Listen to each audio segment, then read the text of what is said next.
어느덧 11월입니다. 달력 한 장을 넘기면서 나도 모르게 아니 벌써 이런 말이 터져 나왔습니다. 세월이 정말 빠르죠. 금년이 시작된 지 엊그제 같은데 연말이 성큼 앞으로 다가오고 있습니다. 이런 시기에는 나이가 든다는 느낌이 들게 됩니다. 그리고 만감이 교차되죠. 이런 말이 있어요. 나이 드는 게 반가우면 아직 젊은 것이고 반갑지 않으면 이미 늙어가고 있는 것이다. 여러분은 어느 쪽이신가요? 몇 살이 되면 나이 드는 게 반갑지 않을까? 개인차가 있겠지만 30대, 40대 넘어가면 서서히 그렇게 되는 것 같아요.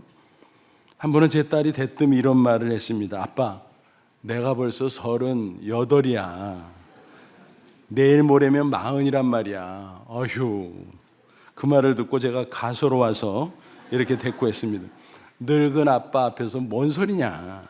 그래서 겸연 적었는지 이렇게 말합니다. 아니, 세월이 너무 빨라서 그러지. 호호. 한 번은 지인이 아주 오랜만에 전화를 걸어왔습니다. 제게 조심스럽게 말했습니다. 목사님, 건강하세요? 어디 아픈 데 없죠? 그런데 말투가 좀 이상했어요. 그래서 왜 그러냐고 되물었습니다. 그랬더니 솔직하게 털어놨습니다. 목사님, 사실은 내가 오랜만에 유튜브에 들어서 목사님 설교 들었는데 화면에 너무 늙어 보여서요. 혹시 아픈 데가 없지 않나? 걱정돼서 전화했어요. 그 말을 듣고 황당하기도 하고 또 한편으로는 고맙잖아요. 누가 그렇게까지 관심을 갖겠어요. 어쨌든 기분이 묘했습니다. 그래서 제가 이렇게 대답했어요. 멀쩡해요, 멀쩡해. 걱정하지 마시라고. 저도 이제 나이를 꽤 먹었잖아요. 계산해 보세요. 그랬더니 웃습니다. 그래서 함께 웃었습니다. 매일 보는 사이면 모르지만 오랜만에 보면 늙어가는 것을 확연히 느끼게 되죠. 그렇습니다.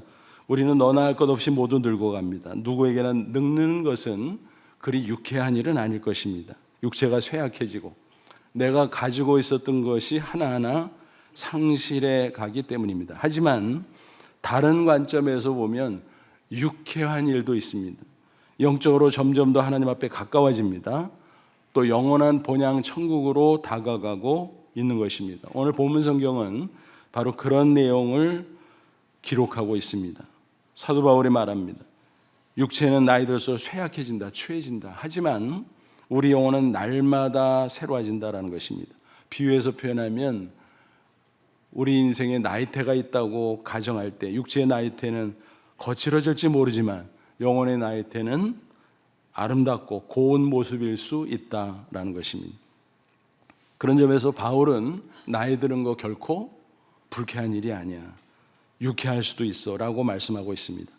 세월의 흐름을 새삼 느끼게 되는 이 시기에 우리 각자 잠시 멈추어 생각해 볼 수 있기를 바랍니다. 내 영혼의 나이테는 얼마나 아름답게 곱게 새겨지고 있을까. 아무쪼록 오늘 말씀을 통해서 세월이 갈수록 영혼이 더 풍성해지고 아름다워지는 축복이 있기를 주님의 이름으로 축원합니다. 우리 인간은 육체와 영혼으로 구성되어 있잖아요. 창세기 2장 보면 하나님께서 우주 만물을 창조하시고 맨 마지막 우리 인간을 창조하신 내용이 상세하게 기록이 되어 있습니다. 창세기 2장 7절 여호와 하나님이 땅의 흙으로 사람을 지으시고, 여기서 흙이라고 하는 것은 영어 성경 보니까 더스트로 되어 있어요. 그러니까 고운 황토, 고운 거 있잖아요. 그런 거 생각하시면 됩니다. 그래서 흙을 빚어 사람의 형상을 만들어 놓으시고 생기를 그 코에 불어 넣으시니, 생기는 호흡입니다. 생명을 불어넣는 하나님의 호흡, 그것을 불어넣으니 사람이 생명이 된지라. 그래서 이 구절을 가지고 공식을 만들 수 있어요. 흙 플러스 호흡은 육체 플러스 영혼, 그리고 연합해서 사람. 그러니까 우리가 살고 있는 이 모습은 바로 육체와 영혼이 연합되어 있는 상태다라는 것입니다. 그래서 겉으로는 육체가 있고 또 속으로는 영혼이 있는 것입니다. 그래서 겉사람, 속사람 이렇게 표현할 수 있죠. 창조 당시에는 속사람 안에 영적인 생명이 있었습니다. 그런데 인간이 범죄한 이후에 아담 이후 대대로 죄로 말미암아 그 영혼은 이미 죽었습니다. 로마서 6장 23절 말씀 그대로죠. 죄의 삭은 사망. 육체가 멀쩡히 살아있어도 그 영혼이 죄로 말미암아 하나님과 단절되어 있는 상태라는 것입니다. 그러다 보니까 하나님으로부터 영혼에 흘러 들어와야 하는 영적인 생명, 영적인 평안, 기쁨, 지혜 이런 것들을 얻지 못한다는 사실입니다. 그런데 하나님께 성령을 보내셔서 죽은 영혼을 살려주시고 그걸 거듭나는 거로 말하지요. 그러면 새 생명을 얻은 자가 됩니다. 그러면 속사람이 새 생명을 얻어서 이제 자라게 되죠. 아름답게 변화되어 가죠. 이게 신앙생활입니다. 육체는 시간이 갈수록 낡아지지만 반대로 영혼은 세월이 가도 잘 가꿀 수만 있다면 얼마든지 젊어지고 얼마든지 새로워진다는 사실입니다. 이런 사실을 사도 바울이 어떻게 증거하죠? 16절 보세요. 그러므로 우리가 낙심하지 아니하노니 우리의 겉사람은 낡아지나 우리의 속사람은 날로 새로워지도다. 우리 낙심하지 않는다. 왜냐하면 겉사람 육체는 낡아지지만 속사람은 날마다 새로워지거든. 그런 얘기입니다. 육체는 태어나서 일정 기간 동안 성장하죠. 대개 25세 전후까지라고 하죠. 그 이후로는 노화됩니다. 아무리 건장한 사람이라고 할지라도 20대 후반이 되면 자기도 모르게 노화가 시작된다라는 것입니다. 그래서 육체적으로 예민한 운동선수 같은 경우는 어때요? 30대만 돼도 은퇴 이야기가 나오잖아요. 여기서 낡아진다는 말은 닳아서 헤어지다 혹은 썩다 그런 뜻입니다. 그러니까 육체가 세월이 가면 늙어지는데 헤어지고 또 죽고 썩고 그 길을 걸어가게 된다는 것입니다. 특별히 중년이 넘어서면 육체 노화 현상이 확연하게 나타나기 시작합니다. 어느 날 문득 머리카락이 빠져요. 이게 뭐지? 휘어져요. 거울을 보면 아버지의 얼굴이 나옵니다. 어머니 얼굴이 나옵니다. 그죠? 또 쉬이 피로감을 느끼고 신체 기능이 예전 같지 않음을 직감하게 되는 것입니다. 성경에도 보면 인간 육체가 낡아지는 모습을 곳곳에서 증거하고 있습니다. 그 중에 가장 리얼하게 묘사하고 있는 성경 구절이 있어요. 전도서 12장 3절로 5절입니다. 솔로몬의 글이죠. 3절 보면 그런 날에는 집을 지키는 자들이 떨 것이며, 여기서 집을 지키는 자들은 손을 가리켜, 손을. 늙으면 손이 떨리잖아요. 그걸 그렇게 묘사했어요. 비유적으로. 또 힘 있는 자들이 구부러질 것이며, 여기서 힘 있는 자들은 다리를 가리켜요. 다리가 힘이 빠져가지고 흔들거리고 굽어지고 그렇다는 얘기예요.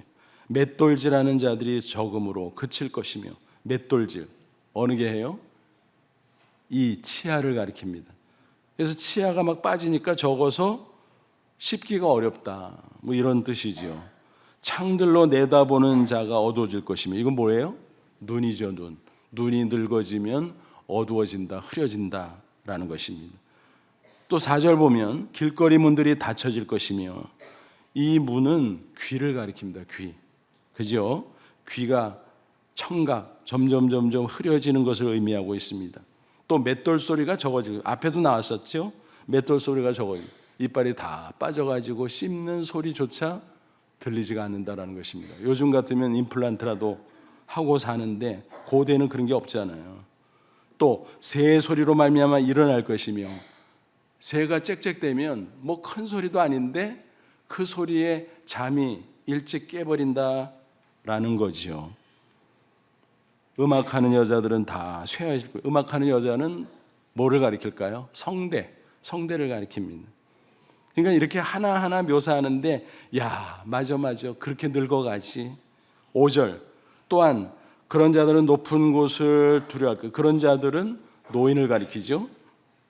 높은 곳을 두려워한다. 왜? 떨어질까 봐. 큰일 나잖아요.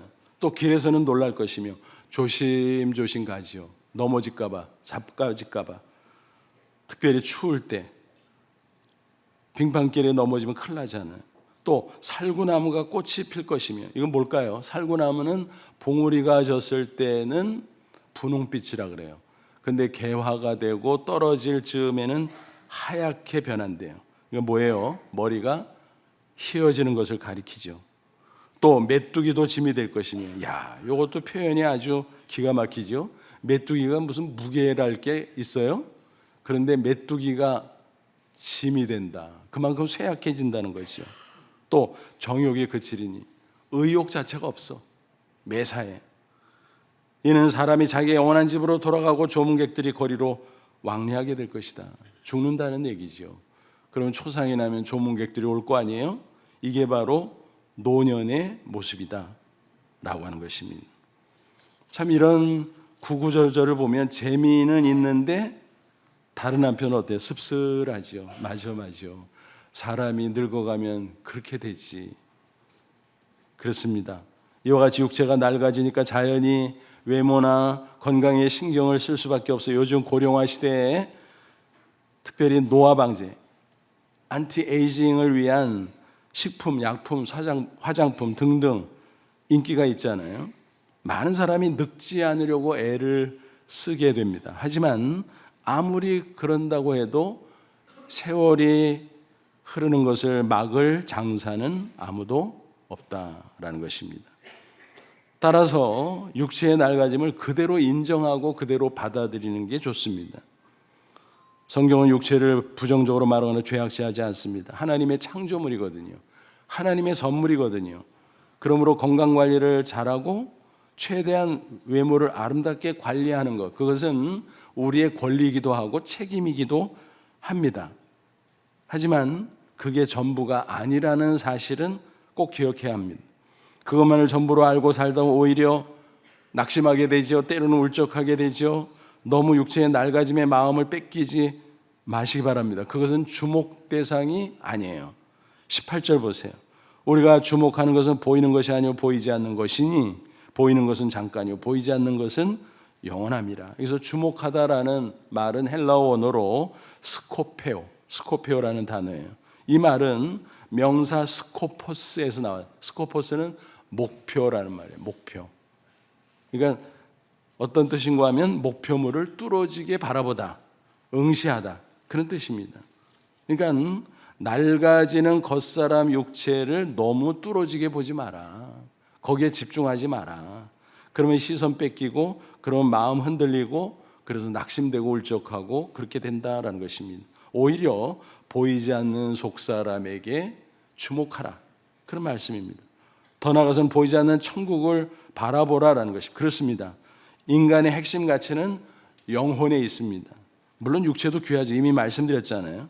그럼에도 분명히 영혼이 육체보다 중요하다는 사실을 우리는 꼭 기억해야 될 것입니다. 사무엘상 16장 7절 보면 유명한 말씀이 나오죠.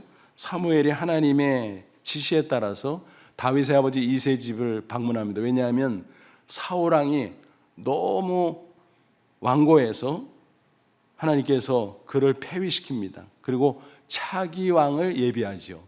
근데 바로 그 집안에 차기 왕이 있다는 거예요. 그래서 사무엘은 그 분부를 따라서 이새 집을 방문합니다. 근데 차기 왕을 세우는 거니까 기밀이죠, 기밀. 그 사울왕이 왔다 큰일 나죠.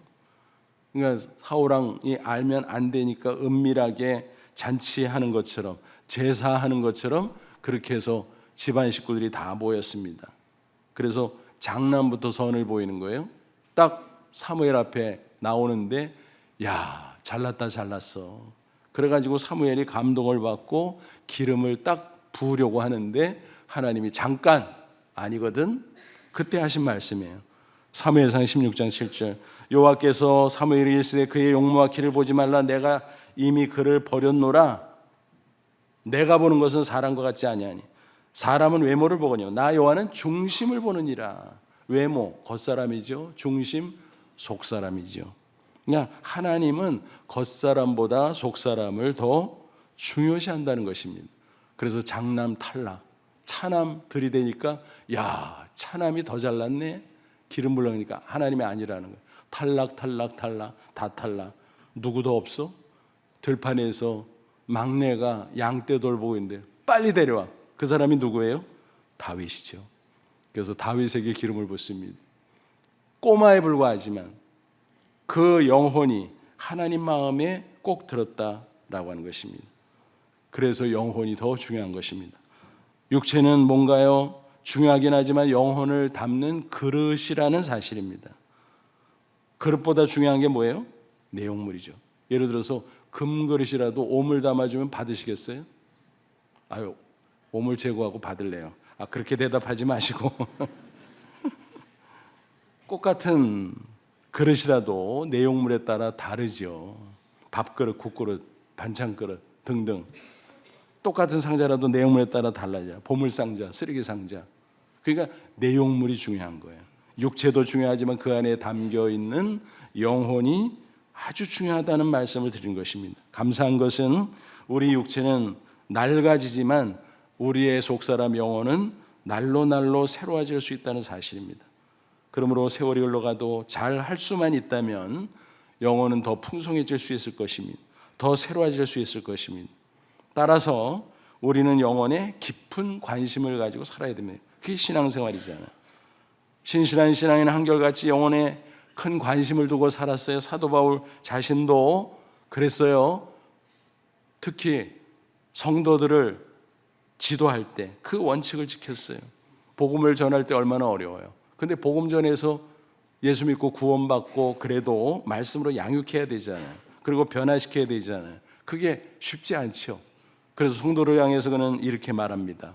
갈라디아서 4장 19절, 나의 자녀라 너희 속에 그리스도 형상을 이루기까지 다시 너희를 위하여 해산하는 수고를 하노니. 뭐예요? 전도하느라고 힘썼는데 너희들 양육하느라고 힘들구나. 예수 믿고 하나님의 자녀가 됐으면 변해야지. 속사람이 점점 자라가야지. 근데 그게 잘 안 된다는 거예요. 그래서 그리스도의 형상, 예수님을 닮아 성숙한 모습으로 속사람이 변하도록 하기 위해서 또다시 해산하는 수고를 한다. 그만큼 눈물로 기도하고 그만큼 몸부림치며 호소하며 말씀을 가르친다라는 거예요. 베드로도 비슷한 취지로 권면했지요. 베드로전서 3장 3절 4절, 너희 단장은 머리를 꾸미고 금을 차고 아름다운 옷을 입는 외모로 하지 말고 오직 마음에 숨은 사람, 속사람이죠. 영혼이죠. 온유하고 안정한 심령에 썩지 아니할 것으로 하라. 이는 하나님 앞에 값진 것이니라. 육체, 외모, 가꾸는 거 나쁜 거 아니라 그랬어요. 권리이기도 하고 책임이기도 해요. 그런데 그거보다 더 중요한 게 있다. 속사람을 가꿔야 된다. 아름답게 거룩하게. 바로 그것입니다. 왜냐하면 영혼이 영원하기 때문입니다.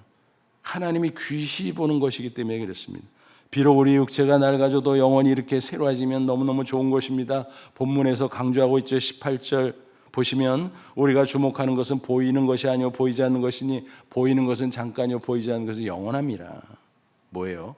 보이는 것은 육체, 겉사람이죠. 보이지 않는 것은 뭐예요? 영혼, 속사람이죠. 더 나아가 보이지 않는 것은 뭐죠? 영원한 천국까지 포함합니다. 그러니까 보이는 건 잠깐 지나간다. 우리 육체가, 겉사람이 살아봐야 몇 년 살아요. 100년 남짓 휙 지나가잖아요. 그런데 영혼은 영원하다. 천국은 영원하다. 그러므로 겉사람이 육체 낡아지는 것만 바라보고 있으면 낙심이 될 수밖에 없지만 속사람 새로워지고 영원한 천국을 바라보고 소망하면 얼마든지 감사하며 승리할 수 있다라는 것입니다. 이처럼 속사람을 가꾸는 사람에게는 하나님께서 놀라운 축복을 부어 주세요. 구체적으로 그 축복은 어떤 것들일까요? 여러 가지 있겠지만 간추려 보면 영생의 기쁨, 그리고 천국의 소망, 그리고 아름다움, 건강 등등인 것입니다. 첫째, 속사람을 가꾸는 사람에는 영생의 기쁨이 임해요. 우리 영혼 가운데 예수님을 모시고 있으면 영생을 얻습니다. 영생은 장차 천국에 들어가서 시작하는 게 아니에요. 예수님을 믿음으로 내 영혼에 영접하면 이미 그때부터 시작이 되는 겁니다. 그러니까 우리는 예수 믿고 구원받은 자녀일지인데 이미 영생이 시작된 줄로 믿습니다. 그래서 마치 이 영혼 깊은 곳에 샘물을 설치한 것처럼 계속 영생의 기쁨이 생수처럼 솟아나게 돼 있다라는 것입니다. 이것은 돈이 생기는 일은 아니지만 그보다 훨씬 더 좋고 훨씬 풍요로운 것입니다. 그래서 영생을 얻으면 이 세상에서도 환경과 조건을 초월해서 기뻐할 수 있어요. 천국에 속한 신령한 평안과 기쁨을 성령을 통해서 맛볼 수 있다라는 거예요. 그래서 우리는 늘 찬송하잖아요. 438장 내 영혼이 은총 입어, 구구절절 너무나 은혜로운 가사지만 특별히 3절 우리 입에 익은 대목이 있잖아요. 초막이나 궁궐이나 내 주 예수 모신 곳이 그 어디나 하늘나라. 환경 조건 상관없이 이 속에서 생수가 영생의 기쁨이 솟아나서 기뻐하며 감사하며 살아갈 수 있다는 것입니다. 환경 조건 능히 극복할 수 있다는 것입니다. 그다음에 둘째, 속사람을 갖고 있는 천국의 소망이 넘쳐요. 천국은 육안으로 볼 수 없죠. 하지만 영혼을 통해서는 볼 수 있어요. 영혼이 새로워질수록 천국은 가까워집니다. 또렷하게 보입니다. 그게 바로 천국의 소망이에요. 이런 소망이 넘치면 이 세상에서 설사 고난을 겪는다고 할지라도 능히 이겨낼 수 있습니다. 왜 그럴까요? 천국의 영광을 보면요, 당장 직면한 이 세상에서의 고난, 육체적 고난은 별게 아닌 게 보여요. 17절 보세요. 우리가 잠시 받는 환난에 경한 것. 그러니까 지금 우리가 이 세상에서 당하는 육체적인 고난은 경한 것, 가벼운 거라는 거. 별것도 아니네. 또 뭐요? 잠시, 일시적인 거는 이 또한 지나가리라. 그렇죠? 지극히 크고 영원한 영광에 중한 것을 우리에게 이루게 하면 큰 영광, 영원한 영광, 그게 우리 앞에 천국에서 준비되어 있다라고 하는 사실입니다. 그러니까 그거를 바라보고 소망하면요, 내 눈앞에 내가 직면한 고난 아무것도 아니지. 물론 힘든 거죠. 그러나 천국의 소망을 가지니까 작아 보이고 일시적인 것으로 보이고 그래서 넉넉히 이겨낼 수 있다라는 것입니다.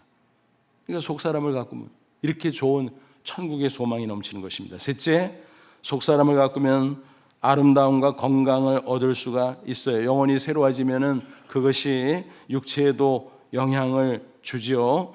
영혼이 새로워지면 그래서 외모도 아름다워질 수가 있습니다. 우리말 얼굴 쭉 어원을 거슬러 올라가면 얼꼴에서 나왔다 그러죠. 얼은 뭐예요? 영혼이라는 말이고 꼴은 모양.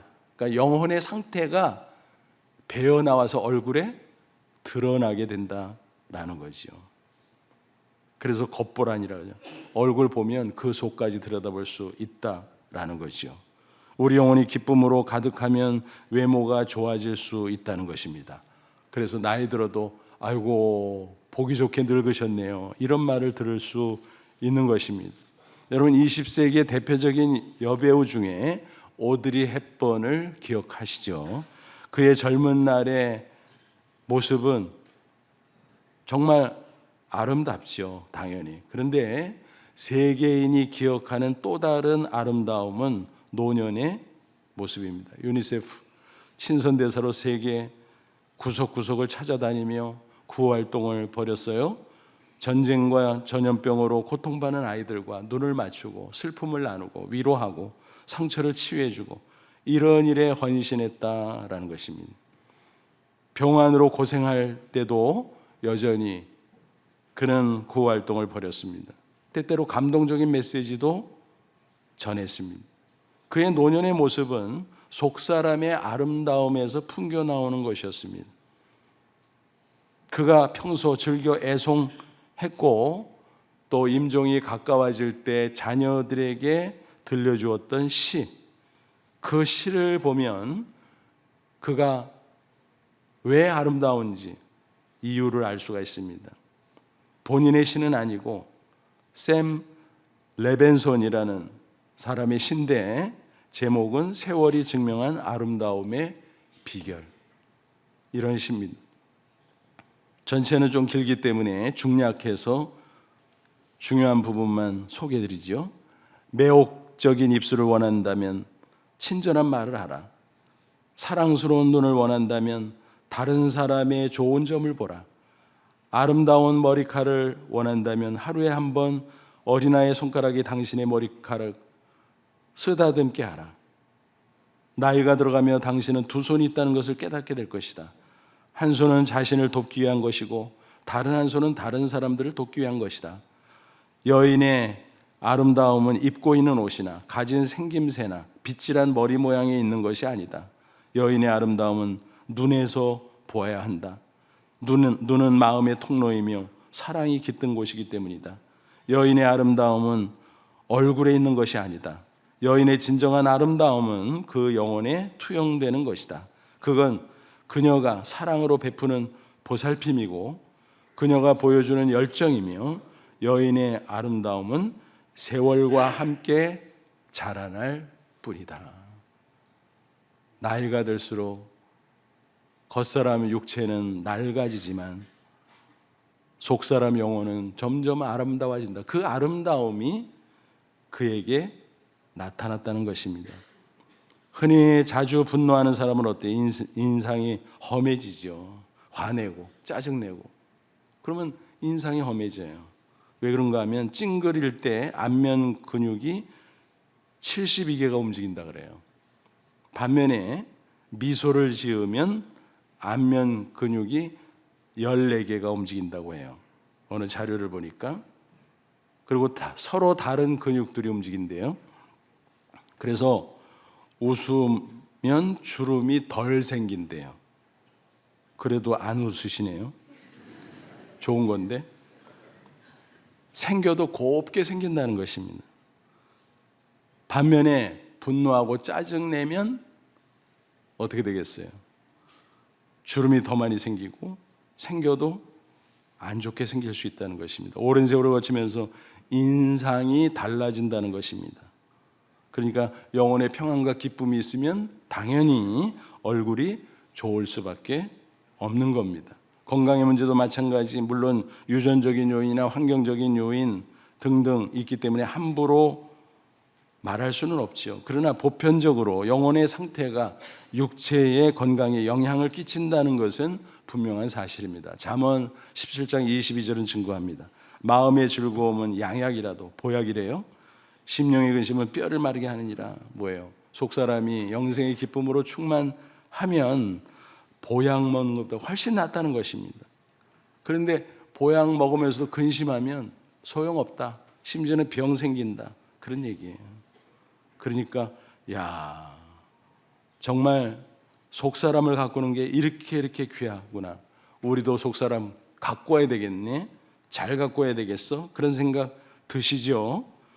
그렇다면 여러분 구체적으로 어떻게 해야 우리의 속사람 영혼을 아름답게 가꿀 수 있겠습니까? 몇 가지 소개해드리면 마음의 문단속을 잘 해야 돼요. 그리고 죄악의 잡초를 제거해야 돼요.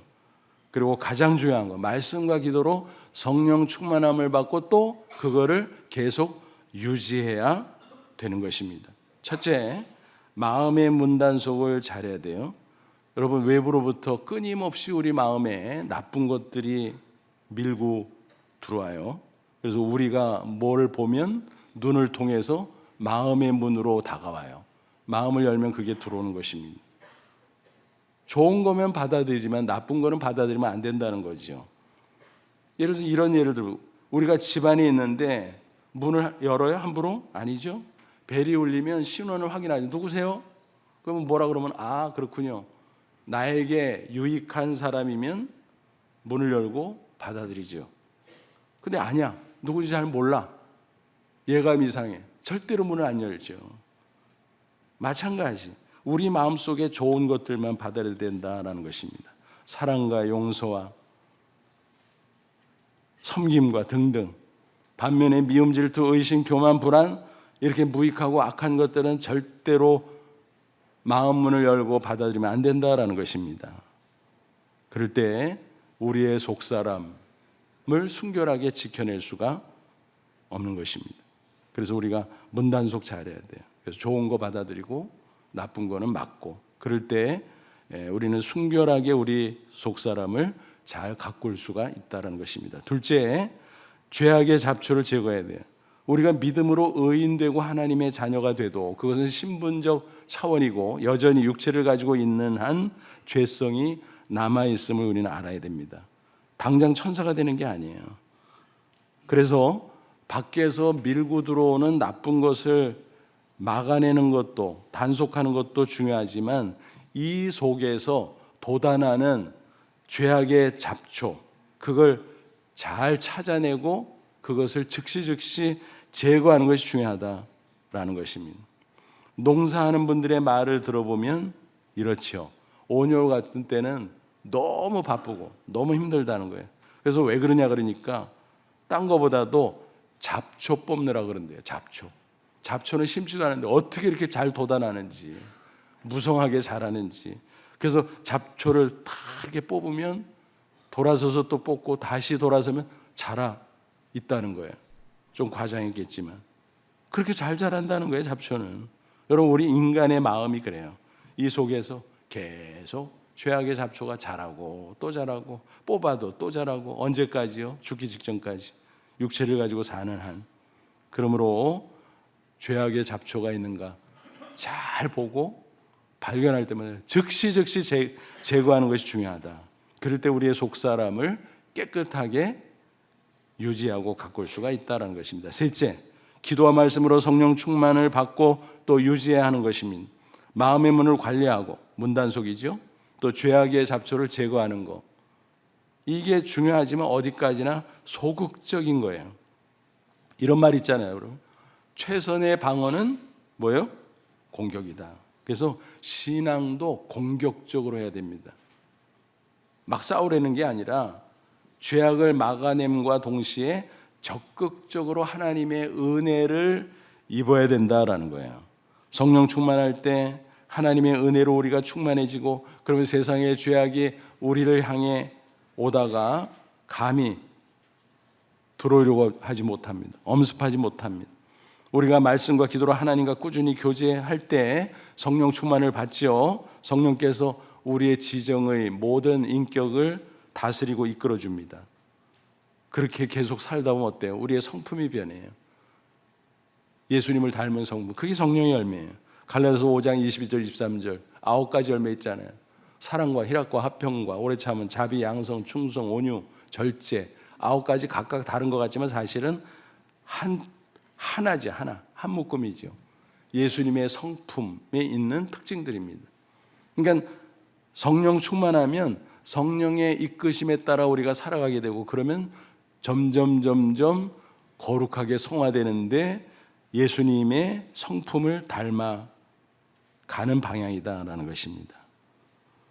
그래서 성령 충만을 받고 성령 충만을 유지하고, 그게 너무너무 중요해요. 그럴 때 우리는 속사람을 잘 갖고 갈 수 있는 것입니다. 여러분, 세월이 정말 빠르잖아요. 세월의 신속함이 새삼 느껴지는 이때에 각자 자신에게 질문해 보시면 좋겠습니다. 나는 무엇을 주목하고 사는가? 겉사람? 아니면 속사람? 무엇에 더 관심을 두고 살아가고 있나요? 겉사람만 보면요, 결국은 낙심할 수밖에 없어요. 때때로 울적할 수밖에 없어요. 결코 행복할 수 없습니다. 승리할 수 없습니다. 그러므로 영안을 크게 떠서 속사람을 바라보십시오. 아니, 주목하십시오. 그리고 속사람을 잘 가꾸시기를 바랍니다. 그래야 행복하고 그래야 승리하게 될 줄로 믿습니다. 얼마 전 요양원에 계신 노 권사님과 통화할 기회가 있었습니다.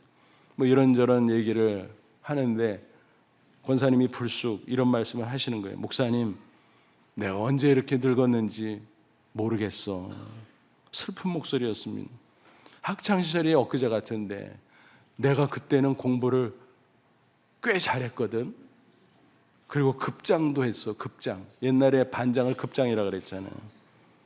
그러면서 아니, 그랬던 난데 언제 이렇게 늙고 언제 이렇게 나이도 많고 눈독이도 어두워지고 너무 속상해요. 말씀을 열심히 읽고 듣는다고 하지만 힘들고 금세 잊어버리고.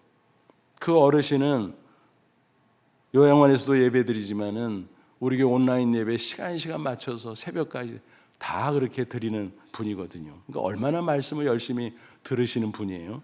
근데 문제는 금세 잊어버린다는 거예요. 그러니까 뭐라고 말씀을 드려야 다 설명이 될까? 그래서 속으로 기도했더니 하나님이 지혜를 주셨어요. 그래서 권사님, 누구나 다 가는 길이잖아요. 저도 뒤따라가잖아요. 권사님이 보면 나이가 어리지만 그래도 엇비슷하게 따라가잖아요. 그래서 그런 말씀을 드리니까 맞아. 목사님도 나이가 들지. 맞아. 그러면서 조금씩 웃음기가 있는 목소리로 말씀을 하셨습니다. 그래서 저도요, 아직 나이가 많이 들진 않았지만 권사님에 비해서 그래도 권사님 마음은 좀 알 것 같아요. 얼마나 힘드세요. 그래도 우리에게는 영혼이 있잖아요. 들어갈 천국이 있잖아요, 권사님. 그렇죠? 그러니까 그렇죠. 그리고 권사님 약해지셨지만 그래도 크게 아픈 데 없고 또 영혼이 막잖아요. 말씀을 다 알아들으시잖아요. 그건 그렇지. 그러니까 걱정할 거 없어요. 왜냐하면 육체하고 영혼하고 비교해 보세요. 육체 우리가 밥 먹으니까 살잖아요. 근데 어느 때 밥 몇 그램 먹었다, 또 반찬은 뭐 먹었다 기억해요? 못해요? 못하잖아요. 그래도 계속 먹으니까 사는 거예요. 영혼도 마찬가지예요. 언제 무슨 말씀 들었다, 성경 무슨 책 몇 절 몇 장 몇 절 그거 다 기억하지 못하고 다 잊어버려도 계속 말씀 듣고 말씀 읽으면 내 영혼이 그것 때문에 살고 있는 거예요. 그러니까 잊어버린다고 걱정하지 마세요. 그렇게 쭉 설명을 해드렸어요. 그랬더니 목소리가 밝아졌어요. 맞아. 목사님 말 들으니까 그 말이 맞네. 여러분 그렇지 않아요? 그래서 함께 기도하고 전화를 끊었습니다. 한결 마음이 밝아졌습니다. 어정쩡하게 전화를 끊었으면 얼마나 마음이 안 좋았을까, 그런 생각도 해봤습니다. 그렇습니다. 나이에 따라 느끼는 감정은 다르지만 누구나 세월이 흘러가면서 울적할 때도 있어요. 낙심될 때도 있어요. 하지만 오늘 말씀이 우리에게 지침이 되고 능력이 됨을 믿습니다. 아무쪼록 겉사람이 낡아져도 속사람은 날로 새로워질 수 있음을 확신하면서 늘 성령 충만함을 유지하고 그 가운데 당당히 승리하다가 저 천국에 들어가는 저와 여러분 다 되시기를 주님의 이름으로 축원합니다. 기도하겠습니다. 이 말씀 붙잡고 기도하자. 하나님, 그렇습니다. 나를 택하시고 부르시고 내 영혼에 성령을 보내주셔서 죄로 죽었던 내 영혼을 거듭나게 하시고 예수 그리스도 나의 하나님, 나의 구주로 믿고 고백하게 하시고 그래서 하나님의 자녀 되게 해주신 것 감사합니다.